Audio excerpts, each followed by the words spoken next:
Good afternoon. My name is Kitaoka. I was asked by the Ministry of Foreign Affairs if I was interested in going to Juba to see the state of peacekeeping operations of Japan's self-defense forces over there. And I said immediately, yes, I'm very much interested in it. Because when I was ambassador to the United Nations from 2004 to 2006, I was part of the effort in making a resolution about the Sudan. Japan was a member of the non-permanent member of the Security Council from 2005 to 2006. And then one of the first issues, important issues before us was the Sudan. And then there were, of course, I know you are familiar with the background, but let me say a few words about the background. The Sudan is, of course, is a very big country in which, roughly speaking, two races are included in one country. One is in the north, who are Muslims, and also who are living on the cattle. And on the other hand, in the south, the minority, the living on the agriculture, and they are religiously Christian and also the native indigenous religions. So they are very much different. The problem is that the north is bigger and stronger and richer. That means the south has been exploited for many, many years. The south is probably, though there's no statistics, probably the poorest country, one of the poorest countries in the world, I think. After effort by the international community, it was allowed to go into the referendum, and then eventually it became independent last year, July 7th, July 9th. So this is just 1 year anniversary of their independence. And also, as an ambassador, I had a chance to visit Juba in 2006. So I was very much willing to see what was going on over there. But I made a request to the Ministry of Foreign Affairs, in addition to my visit to Juba, which is just I wanted to go to Djibouti. Let me extend, would you please extend my trip to Djibouti so that I can see the base for Japan's maritime self-defense efforts against piracy over there. That's the background. Now I made a visit together with my friend Ambassador Nishida from New York to cover Juba. But when it comes to Djibouti, I was alone and I was escorted by I was welcomed by the maritime self-defense forces over there. Because of that, just next please. This is roughly the schedule. The schedule is not very important, and this is written in Japanese, so let's go to next page. The important thing is this one. The Sudan is a big country, which is 6 times or 7 times bigger than Japan. But South Sudan itself is a smaller part of former Sudan, but South Sudan was also 1.6 times bigger than Japan. And then this is landlocked. And also traditionally it was exploited very much by the north, and also the traffic is very difficult. Not only there's North Sea, but also this is only a traffic line, White Nile goes down to Juba. And then in order for people in Juba to go out, they have to go to the north where they have an oil field. But it is closed because of the conflict with the north. And then the traffic is very difficult for them. Juba is the capital. But still in Juba, there is no traffic light. And then it was said in 2006 when I first made a visit over there, the paved road was about 5 kilometers in the nation as a whole. Now the situation is much better, 50 kilometers probably in the nation. I don't know if it is an achievement or not. Anyhow, this is the background. Now, can I see the next one? This is the picture of my visit to peacekeeping operation training center in Nairobi, which is not in South Sudan, in Kenya, of course. This is a meeting of myself and Ambassador Nishida with the cabinet members of the South Sudan. This is the Ambassador Nishida and myself in the field in the south. Next, please. Next, please. Next, please. These are about the activities. This is their house, and then how they are getting the water, how they are communicating with the family. Next, please. Toilet, food, bath. Next, please. This is SRJC Hilde Johnson, I believe, volunteer activities, arrival of the second team and return of the first team. Next, please. So, the key point is that what they are doing, they are just engaged in infrastructure building over there. How to expand, how to improve the airport. That's one of the things. And the very important thing also, this one. You see, this is one of the main roads in the heart of the city. This is how awful in the rainy season. So this was changed to this one by the self-defense forces. Is this the last one? Next, please. Okay, back, please. Again, one more back. And one more back. One more. So there's no photo appearing. Another thing was how to get water from the river, from the safe water from the river. That's what they are working on. So in some, they are working to build their places for them to live in, to sustain themselves. But in addition to that, road construction, improvement of water system, and the improvement of the airport, things like that. In short, their main activities are infrastructure. You may ask why these activities cannot be done by private sectors. Well, there's no private sector to be able to do this, to speak of. And then another question might be, well, self-defense forces are well equipped. Why are they engaged in the capital, central part of the country, not in the local area? But yes, it is necessary. Because you know, even in the capital, the situation is that bad. So first of all, they have to start creating reliable infrastructure in the center of the city, capital.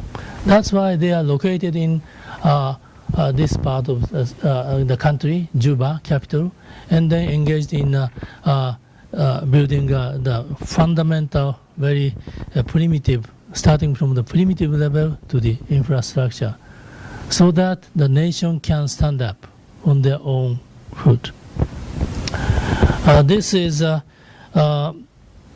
somewhat different kind of background from other countries. You know, there's no infrastructure to speak of, to stand on. That's why they are engaged in it. So, so this is about this one. And then can I go to the piracy issue? The second page, please. Yeah, next one. Sorry. This is Djibouti, as you see. The maritime self-defense forces vessels are engaged in counter-piracy activities around here. And then in order to continue the activities over there for months, years, we needed a base to support. Then we established a base here in Djibouti. Djibouti is a well-known country as its temperature. It can go up to 50 degrees Celsius, one of the hottest country in the world. This is originally a colony of France, so there used to be the big base for French, but now the biggest base is now U.S., and then French is number 2, and Japan is number 3. 3 countries are having the bases in this country. And because Ethiopia has no exit to the sea to speak of, so this Djibouti is a kind of exit to the sea for the country of Ethiopia. So the relationship between those countries is like that, the hinterland and the base, and the exit to the sea. The reason why U.S. has a base here is that the U.S. is making use of this place to cover all this whole area. So this is a very important place for U.S. military. But for Japan, it is only to support the counter-piracy activities here. Are there any pictures of the sea vessels? Yes, this is. So this is, we have two vessels over there. And then we have two P3C, which is, as you know, very good at finding the submarines. And in order, no, this time we are not finding submarines, but we are finding the boats of the pirates.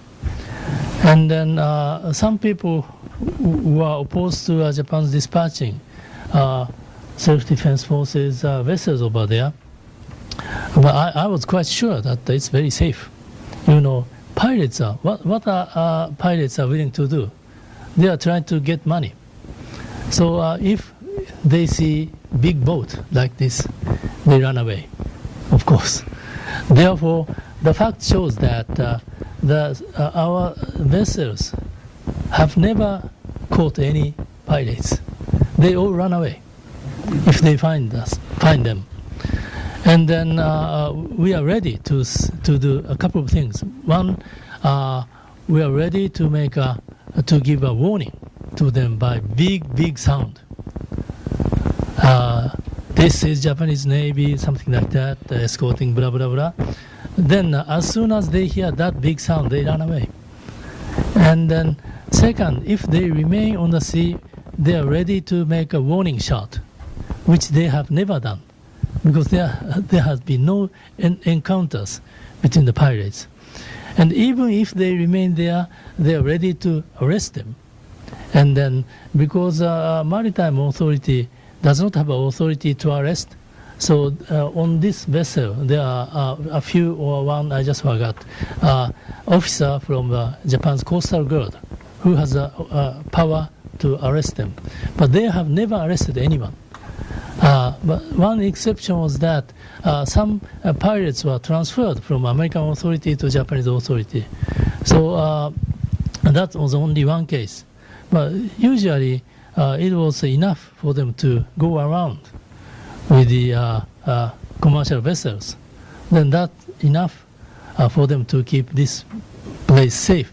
But instead, the pirates moved to other places where they do not see any Japanese vessels or other nationals. Therefore, as a whole, though this area was made safer than before by Japanese maritime forces and other countries' navies, but the activities of pirates spread to other places. So this is not showing a fundamental solution to the situation. Therefore, as a whole, I can say that in all those places, in all those cases, two cases, Japan's self-defense forces are doing pretty good job. In Juba, first of all, and also in Djibouti and off the coast of Somalia. But whether or not they are making a decisively important role, giving a final blow to the poverty or to the pirates, I'm afraid I cannot say no. I cannot say yes. In Juba, there should be much more efforts to make the people to stand up, to make the country to stand up. And in this area of the coast of Somalia, in order to remove all the danger of pirates, we have to do a little more and more things, including the attack on the root causes of the pirates and the attack and solution of the conflicts in the Somalia and other places. So I'm partly very much impressed by the wonderful activities of our land and maritime self-defense forces. At the same time, I noticed that there are many things, not only Japan, but also the international community has to do to fight against the poverty in South Sudan and also to fight against the piracy. One of the things I just wanted to stress is that, first of all, political solution. Needless to say, I'm giving my own independent observation apart from the government's view. First of all, what's important is the political solution of the situation. Unless we can support the stability and peace between North and South, the future of South is very, very difficult. You can see that from the geopolitical situation. The only important river was just blocked in the north. That's one. And also, in order to fight, in order to eradicate the pirates, the danger of pirates, we have to change the situation on the part of Somalia and other places. It's not impossible. Because, I noticed in 2006, the situation in Somalia was, for example, almost desperate. But the situation was improved compared to that period because of the intervention from the neighboring big countries like Ethiopia and Kenya. So it's not totally impossible. Anyhow, the political solution as a whole is a must for those two situations. Secondly, can I go to page 2? Next one. So one of the topics I was talking about is one thing came into my mind, and I just talked about that, which is the importance of capacity building. How important it is. It's not necessary to stress, but actually, in this kind of lowly developed country, the capacity building is very, very important. How to establish a reliable bureaucracy to lead the nation is very, very important. In this case, I think that Japan is one of the best models in the world history. Japan was one of the countries which made a quick development in the 19th century. So the Japan's case might be pretty useful for those countries. That's one thing I wanted to stress. And then, of course, it's very difficult to learn the cases of Japan in Japanese language. The language barrier is very high. Therefore, if you can learn some Japanese cases in English, then that's a good way to contribute to the capacity building, I thought. And I happen to be teaching at the GRIPS. I don't know if you know about this institute well or not. But the GRIPS, Graduate Institute for Policy Studies, is providing courses and then to the people from underdeveloped countries. It happens that in my class, in a short class, I have a student from Bhutan, Afghanistan, and Maldives. If we can expand not only in GRIPS but also Tokyo University and other universities may have the same kind of course, that will be better. Therefore, we have been arguing that how to make a good combination of ODA, Official Development Aid, and also peacekeeping activities also.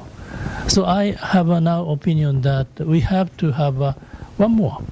So the effort in capacity building by education in Japan, and also the ODA and peacekeeping operations. If these three are combined well, then we can contribute better to the situations in those countries.